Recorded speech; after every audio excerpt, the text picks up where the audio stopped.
Welcome back to Zoom 9 News. I'm Jordan Slayer, I'm Zachary Howard. and today we're going to discuss why cochlear implants are strongly opposed by many members of the deaf community. First, to get started, to get a better understanding of this topic, we got to go over a couple things, starting with, what are cochlear implants? Thanks, Zach. If we're going to talk about the perspectives that people have about cochlear implants, then we should first address what cochlear implants really are. Right? This information comes from the American Speech, Language, and Hearing Association database. Cochlear implants are devices that are surgically implanted to give people access to auditory information when hearing aids aren't a viable option, and if the hearing loss is great enough. That's crazy. On the outside of the head, there's a microphone that takes in the sound in the person's environment, which is then sent to the processor to be processed into digital signal. The signal goes from the processor to the transmitter and then to the receiver, which is placed right behind the ear. Right behind the ear? Like right there? The signal is then transmitted to electrodes that are placed in the cochlea, or also called the inner ear, which then causes the auditory nerve to react. This causes the signal that was transmitted from the cochlear implant to be sent to the brain to be processed as sound. Wow, that's crazy. There must be a lot of history about cochlear implants, right, Jordan? I was just getting to that. This information comes from Eshraghi and others from the National Center of Biotechnology Information Database. Whoa, that's a big old database. In 1972, the first single-channel cochlear implant was introduced. Around 1,000 people were implanted, which includes several hundred children. Overall, this allowed people to be better at speech reading, but it did very little to help with word recognition. In 1984, the first multi-channel cochlear implant was introduced. This device was worn as a headband and it consisted of 22 banded contacts. This device was not sophisticated enough to be used as 22 separate channels, though, so this was not considered to be too much of a success. Isn't there more channels in the hearing? Not just 22?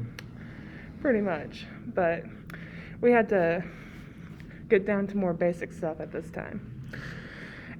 At the same time as this was being created, another multi-channel system was developed, which consisted of 6 intracochlear electrodes that were attached to a permanent sound processor. It had a microphone, a series of 4 bypass filters, and an analog electronic circuit that controlled the maximum output that the electrodes could have. This was honestly considered crude compared to today's technology. Speech recognition was a lot lower with this system than the systems that are used today. Wow. Research has been done to help improve the intracochlear array and stimulation mode, and refining the processing strategies to help people in need of cochlear implants to hear to the best of their abilities. According to ASHA, speech recognition of people with cochlear implants that were developed recently was around 80%, which is fantastic compared to the devices of the past. That's crazy. The history of cochlear implants was brought up because cochlear implantation is permanent. People that were implanted when it was first being developed are not able to be so-called upgraded to a new and improved cochlear implant, and they also cannot decide that they do not want the cochlear implant anymore. It's just stuck in them, right? Yep. That's crazy. Wow, that was really interesting, Jordan. Do you know a lot about the deaf culture? No, do you? Well, I got a story to tell you, and history and all that good stuff. First, to define deaf culture, we have to define a couple of other things first. Oh, okay. All right, first, we got to define what a culture is. And then afterwards, we got to define what a community is. All right, Paul and Quigley article Deafness in Education talks about culture. They define culture as a group of people who share the same attributes and ideals. Richard S. Tyler's article on cochlear implants and deaf culture often refers to community as a geographic location. Although members may share the same values, it is important not to note that typical communities are heterogeneous. But in the deaf community, not all members need to be deaf. Even when discussing deaf culture, using a lowercase d stands for a completely different meaning than using a capital one. The word deaf with the lowercase refers to an audiological lack of hearing, while the word deaf with an uppercase meaning refers to a cultural identity. The capital D has more of a powerful meaning. It's like when you yell, "Hey!" It's like I'm saying that with like a capital and a couple exclamation marks. That makes sense. Right? Instead of just saying, "Hey." Wow. It's powerful. It's a powerful meaning. Exactly. The most important attribute about the deaf culture is its language itself, American Sign Language, also referred to as ASL. The deaf culture also centers around identification and unity with other people who are deaf. Due to these shared establishments, many deaf individuals primarily socialize among themselves and have limited social interactions with people from the majority culture. 95% of deaf marriages involve two deaf partners. The deaf culture values, behaviors, and traditionals include valuing children who are deaf as in the future of people and deaf culture. Deaf culture therefore refers to the use of ASL, in addition to any other communication modalities the child may have. Support for bilingual and ASL and English education of children who are deaf, so they are competent with both languages, not just the one. Okay. This information comes from the National Center of Biotechnology Information. That's really interesting. That's what I'm saying. You learn something new every day, right? Right. And so, since you know a lot about the perspective of cochlear implants with people from the deaf culture, I'm going to talk about the perspective of people that aren't in the deaf culture. That's great. This information comes from Deborah Nussbaum from the National Deaf Education Center at Gallaudet University.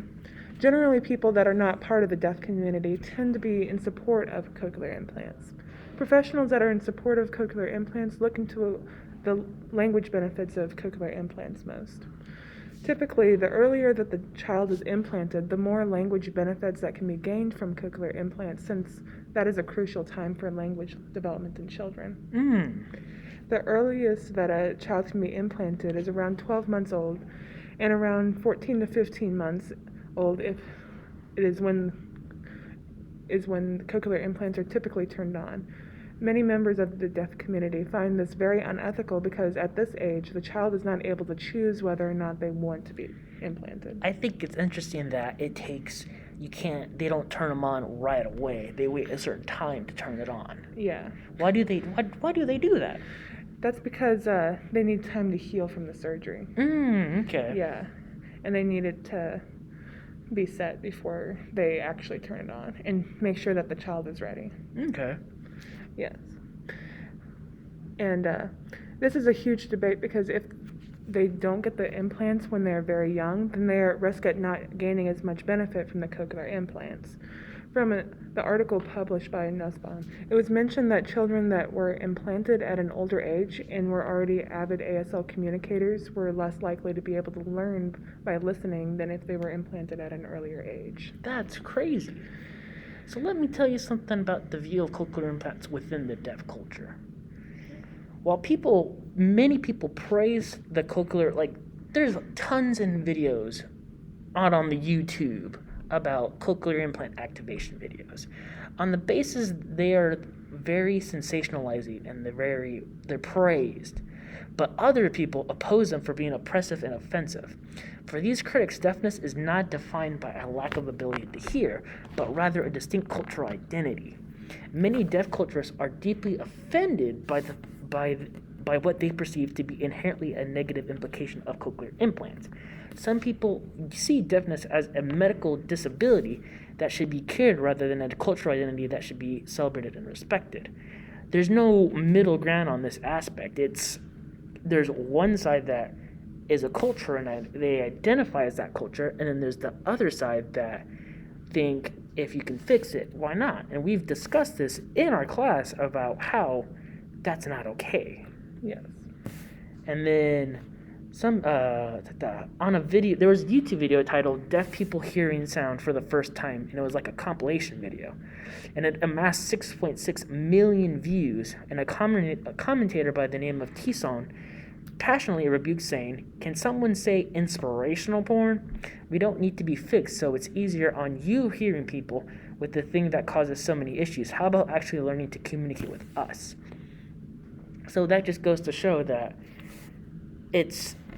there's no middle ground. It's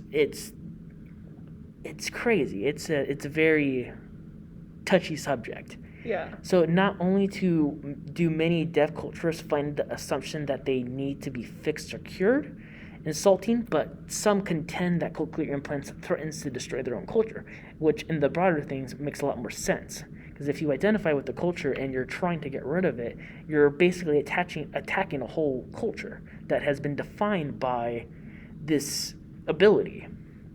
That makes So, sense. because 90% of the deaf children have hearing parents, the cultural transmission of deaf culture does not occur within the families, but rather through deaf institutions.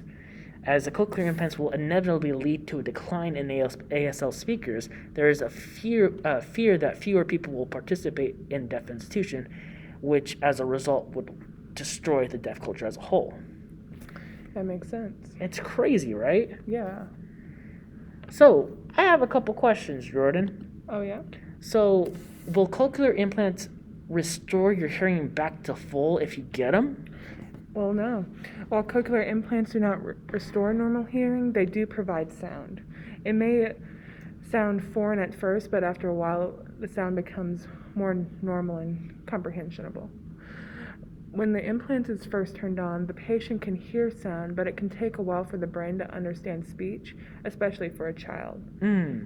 For a child who lost his hearing just as he was beginning to learn speech and language, he will have to relearn how to hear.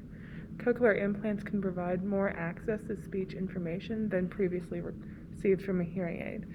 Practice with the implant and supplemental listening therapy is as effective to obtain the maximum benefit from this device. Huh. So, Zach, do you think that the deaf culture is opposed to cochlear implants? I can't speak for everyone, but I can say that from the readings and the research that I have done on this assignment, that for the most, the deaf culture is not particularly a fan of cochlear implants for sure. It threatens, it's, as you said before, like, it threatens their identity as a whole. And another factor of cochlear implants is that they are not as effective as people think they are. These people paint a picture is that you throw these cochlear implants on and bam, I can hear. But that's not the case. Wow. Your hearing is very limited, and individuals who have implants do not hear the same as regular hearing, as the hearing population in general. Like you've mentioned before with the 22 channels, and then it's not like we have 300 plus channels in our hearing, like we're able to hear as a whole. So when you're only limited to like 40 or 50 of those, it's a complete difference, you know?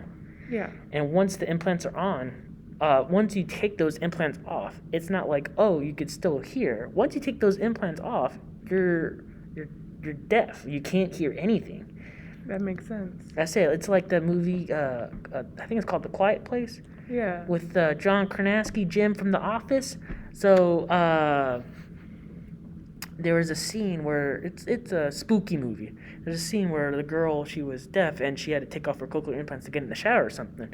And when stuff was going down when she was taking off her, like, she's taking a shower and stuff, and she couldn't hear. And so when she was taking a shower and everything, a monster was coming in and rummaging through everything, and she couldn't hear anything that was going on, and she could have died because of this. I know it's just a movie, but it's still like you're not able to hear your surroundings even though you have these things on, which is supposed to help you hear. Yeah. So that's a thing. And then like another thing about cochlear implants is that they don't really describe the amount of therapy an individual has to take, especially when you get these at a young age. You know how much therapy and like it's mind-boggling for a child to go through that much therapy, especially at such a young age. Am I right? Yes, exactly. Wow, Jordan, didn't we learn a lot today? Yes, I did. Wow. It's crazy what we can do with such time.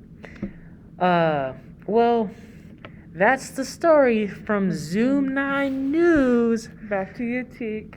Yeah. The- Da-da-da-da-da. I can't see. Okay, we're stopping.